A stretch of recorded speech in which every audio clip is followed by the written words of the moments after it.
She has awarded multiple no-bid contracts to close associates and siphoned $240 million of taxpayers' money to companies connected to her top advisor and close confidant, Corey Lewandowski, as well as to her spokesperson husband. She fast-tracked a contract worth almost $1 billion to a company led by a Trump donor. This is not a story about border security. It is not a story about immigration numbers or political talking points. This is a story about the specific, documented weaponization of the Department of Homeland Security against the American people. We are going to show you the evidence, sworn testimony, and official congressional records that proves the government is not targeting terrorists or dangerous criminals as they claim. They are targeting veterans. They are targeting grandmothers. They are targeting United States citizens. And they are doing it while handing out billion-dollar contracts to their political friends. She's acknowledged cherry picking, which court orders departments will comply with, contrary to the rule of law. She's used access to disaster funds to punish political foes. This is the case against the Department of Homeland Security. Donald Trump and his Secretary of Homeland Security, Kristi Noem, have repeatedly made a specific claim to the American public. They claim that their aggressive enforcement actions, their deportations, and their detention policies are designed solely to remove the worst of the worst from our society. They claim they are strictly enforcing the rule of law to protect national security from terrorists and violent criminals. That is a lie. It is a lie proven by the government's own actions. It is a lie proven by the victims of those actions. And it is a lie that has been exposed in federal hearings where the evidence shows the exact opposite of what the administration claims. To understand the scope of this deception, we must look at the exact words used by the authority figures in charge. During a fiery Senate hearing, Secretary Noem was asked directly about the motivation behind her department's aggressive tactics. When pressed on whether her actions were driven by bias or racism, she defined her defense clearly. Secretary Noem stated under oath, "It just means that you believe there should be a rule of law, and that's what America was built on, and that's what you've been enforcing. We have been following the Constitution and the rule of law in this country." But what is troubling when it comes to ICE has been the excesses and the cruelty have just kind of been justified or ignored, or it's no big deal, or get over it. When U.S. citizens are being put in detention. This is the definition of the lie, that the Department of Homeland Security is functioning as a neutral arbiter of the Constitution, simply applying the rule of law to secure the border. This framework is supported by allies of the administration, such as Senator Kennedy, who framed the administration's actions as a necessary response to a chaotic open border. He asked Secretary Noem, "You've secured the border, have you not?" To which she replied, "This administration has, yes, sir." They frame every action they take as a binary choice. Either you support their specific brand of enforcement or you support open borders and criminals.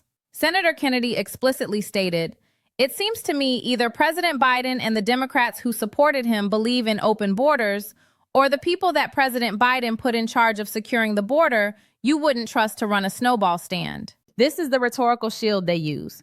They claim they are securing the country from the worst of the worst, from mental institutions and prisons. She's definitely violating the public trust, just yanking people off the streets. They're taking people out of cars and then self-dealing. She has spent $200 million of taxpayer money advertising for new ICE agents. But when you strip away that rhetoric and look at the actual human beings they are arresting, imprisoning, and deporting, that defense collapses completely. We do not have to speculate about who DHS is actually targeting. We have the names, we have the service records, we have the forensic evidence provided directly in congressional testimony. Exhibit A is Sejun Park. Mr. Park is a United States Army combat veteran. He served this country in Panama in 1989. During his service, he was shot twice. He is a Purple Heart recipient. This is a man who took 2 bullets for the United States of America. The evidence shows that Mr. Park struggled with PTSD and substance abuse after his combat service, a common and tragic reality for many veterans. He had minor drug offenses in the 1990s. He has been clean and sober for 14 years. He has hurt no one. Yet Secretary Noem's Department of Homeland Security deported this Purple Heart recipient to Korea, a country he had not lived in since he was 7 years old. This does not fit the definition of the worst of the worst. This fits the definition of betraying a soldier who sacrificed everything for this country. Exhibit B is Donna Brown. She is the wife of Jim Brown, a Navy combat veteran who served in the Gulf War. Donna came to the United States legally from Ireland when she was 11 years old.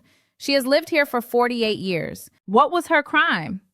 What was the rule of law violation that required the full weight of the Department of Homeland Security? She wrote 2 bad checks. The total value of those checks was $80. For the crime of writing bad checks totaling $80, the Department of Homeland Security locked the wife of a combat veteran in prison for 4 months and initiated deportation proceedings. Exhibit C is Narciso Branco. Mr. Branco is a landscaper in California. He has lived peacefully in the United States for 30 years with no criminal record. He raised 3 sons. All 3 of those sons became United States Marines. DHS agents tackled this father of 3 Marines in the street while he was mowing a lawn at an IHOP. Ms. Good was a wife, mother of 3 young children, a devout Christian, and a U.S. citizen. We all seen the shooting video with our own eyes. Ms. Good certainly did not deserve to be killed by her own government. They imprisoned him for weeks. This evidence proves that the rule of law defense is a fraud. You do not secure the homeland by deporting Purple Heart recipients. You do not protect the Constitution by imprisoning a woman for $80 in bad checks. You do not defend the nation by tackling a landscaper who gave 3 sons to the Marine Corps. Furthermore, the evidence shows that this weaponization extends to United States citizens. Representative Benny Thompson, chairman of the Committee on Homeland Security, entered into the record the case of Renee Good. And we did this gathering in a supermarket that was owned by a family that came from Colombia, but they're U.S. citizens. And they're telling us that, people who are U.S. citizens, people who are legal immigrants, who are legally are afraid to come to the store. Miss Good was a wife, a mother of 3 young children, a devout Christian, and a United States citizen. According to Chairman Thompson, Miss Good was shot to death by an ICE agent. We all seen the shooting video with our own eyes, Thompson stated. Miss Good certainly did not deserve to be killed by her own government. When the committee demanded answers, when they asked for the ICE acting director to appear and explain why a U.S. citizen was killed by an agent, ICE refused to appear. The evidence proves a pattern. Representative Jim McGovern testified that in Everett, Massachusetts, U.S. citizens are afraid to go to the supermarket to address critical homeland security challenges.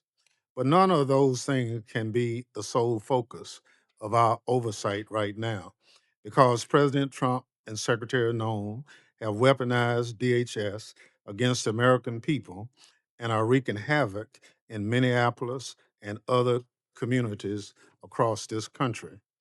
It's an absolute disgrace. He spoke with a family that owns a store who told him that people who are U.S. citizens are afraid to come to the store because they're afraid they'll be picked up for no reason. This is the forensic reality. The claim is national security. The evidence is a Purple Heart veteran deported, a grandmother imprisoned for $80, a father of Marines tackled in the street, and a U.S. citizen shot dead. Why is this happening? If these actions do not make the country safer, what purpose do they serve? The sources indicate that this is about power, control, and enrichment. Chairman Benny Thompson identified a corrupt, above-the-law culture established by President Trump and Secretary Noem at DHS. This culture is not about enforcement. It is about using the agency as a tool for political and financial gain. Thompson laid out the financial trail. Secretary Noem is accused of awarding multiple no-bid contracts to close associates. She siphoned $240 million of taxpayer money to companies connected to her top advisor, Corey Lewandowski. She funneled money to her spokesperson's husband. She fast-tracked a contract worth almost $1 billion to a company led by a Trump donor. Representative Robin Kelly adds to this analysis of financial misuse. She noted that Noem spent $200 million of taxpayer money on advertising for new ICE agents. That money went to a friend of hers, whose agency was developed less than a week before the grant money became available. This is not governance. This is looting. They are using the guise of national emergency and border security to bypass standard procurement rules, no-bid contracts, to enrich their political network. Simultaneously, they are using the agency to exert control through fear. Representative Kelly described Noem's leadership as a reign of terror around many cities.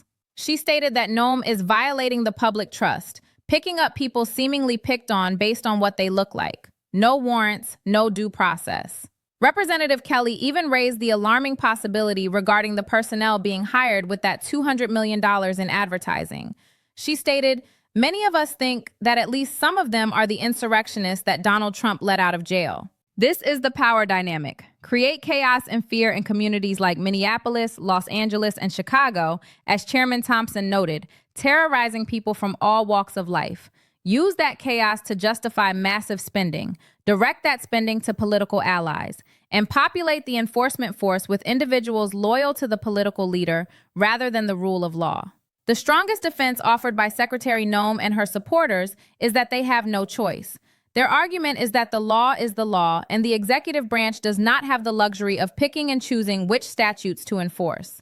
When pressed on the case of Donna Brown, the woman imprisoned for bad checks, Secretary Noem argued, "It is not my prerogative, my latitude, or my job to pick and choose which laws in this country get enforced." Senator Kennedy reinforced this defense by juxtaposing their actions against the perceived failures of the Biden administration. He argued that President Biden let into our country illegally upwards to 20 million people. The argument is that with 20 million people entering illegally, strict zero-tolerance enforcement is the only viable option to restore order. We must dismantle this argument using the law and the sources provided. First, the claim that the Secretary has no latitude or prerogative is legally false. As Senator Kennedy himself pointed out during the hearing, the Secretary of Homeland Security has broad authority to issue humanitarian parole, to do deferred action. Kennedy explicitly told her, "You have broad discretion as the Secretary. You can issue parole. You can do all kinds of things, but you're choosing not to." The law grants the Secretary discretion precisely for cases like Sejun Park and Donna Brown. The law recognizes that deporting a combat veteran with PTSD or a 48-year resident over $80 in bad checks does not serve the national interest. By claiming she has no choice, Secretary Noem is lying about the powers of her own office. She is not bound by the law to be cruel. She is choosing cruelty and hiding behind a false interpretation of her duties. Second, regarding the 20 million figure used to justify these actions, this number is a statistical abstraction used to mask individual injustices. Even if one accepts the figure for the sake of argument, it does not justify the prioritization of a landscaper mowing a lawn over a violent criminal. Representative Kelly pointed out that Noem is yanking people off the streets without warrants. That is not law enforcement. That is a violation of the Fourth Amendment. Chairman Thompson also noted that Noem has been cherry-picking which court orders departments will comply with. This dismantles her claim of blind adherence to the law. She ignores court orders when it suits her political agenda, yet claims she is helpless to stop the deportation of a Purple Heart recipient.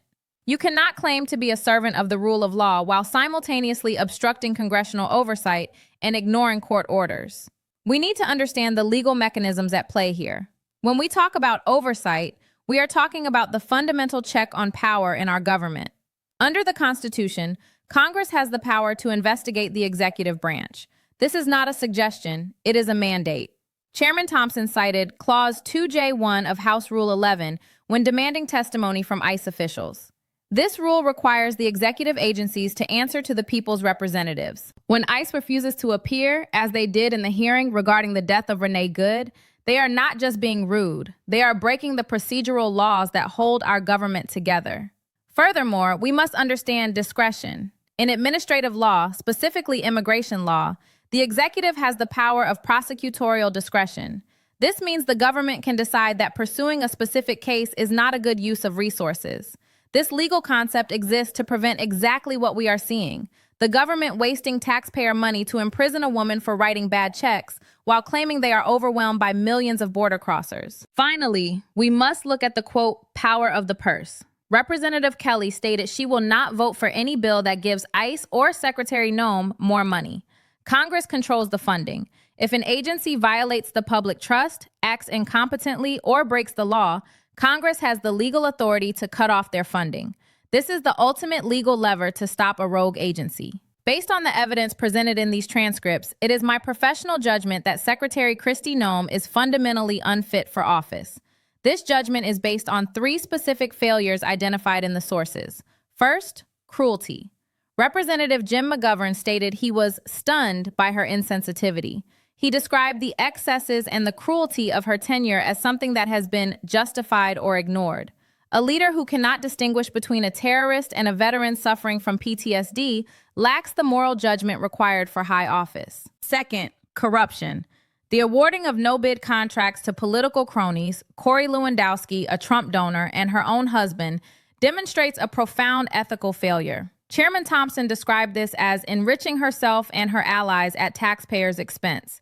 This is a violation of the public trust. Third, incompetence. Representative Kelly called her an incompetent leader under whose watch people are dying. She noted that the actions taken by Noem are wreaking havoc and hurting the economic bottom line of communities because citizens are afraid to engage in commerce. Secretary Noem acts as a political operative, not a public servant. She has weaponized her department, obstructed oversight, and enriched her circle. This is a dereliction of duty. Do not just take my word for it. Listen to the authorities who have placed this evidence on the record. Representative Benny Thompson. He is the chairman of the Committee on Homeland Security. He has access to the internal documents and the oversight data. He is the one who confirmed the $240 million siphoned to political allies and the unlawful rescinding of union rights. Senator John Kennedy, a Republican senator who, despite framing the administration's actions as enforcing the rule of law, was the one who placed the devastating facts of the Park, Brown, and Bronco cases into the public record. His questioning exposed that Noem had the power to stop these deportations, but chose not to. Representative Jim McGovern, a senior member of the House who conducted field hearings in Massachusetts and documented the fear in American communities among U.S. citizens. Representative Robin Kelly, a member of the Oversight Committee who has introduced articles of impeachment against Secretary Noem, supported by over 100 of her colleagues. She has documented the lack of warrants and the violation of due process. These are the people seeing the classified reports. These are the people taking the sworn testimony. Their conclusion is unanimous. The Department of Homeland Security is out of control. Where is the accountability? Where are the checks and balances? Currently, we are seeing a failure of institutional restraint. The Department of Justice has not intervened to stop the no-bid contracts or the misuse of disaster funds described by Chairman Thompson. The courts have issued orders, but as Thompson noted, the Secretary cherry-picks which court orders to comply with. When the executive branch ignores the courts, we are in a constitutional crisis. However, the legislative branch is attempting to assert its authority. Representative Kelly has introduced articles of impeachment.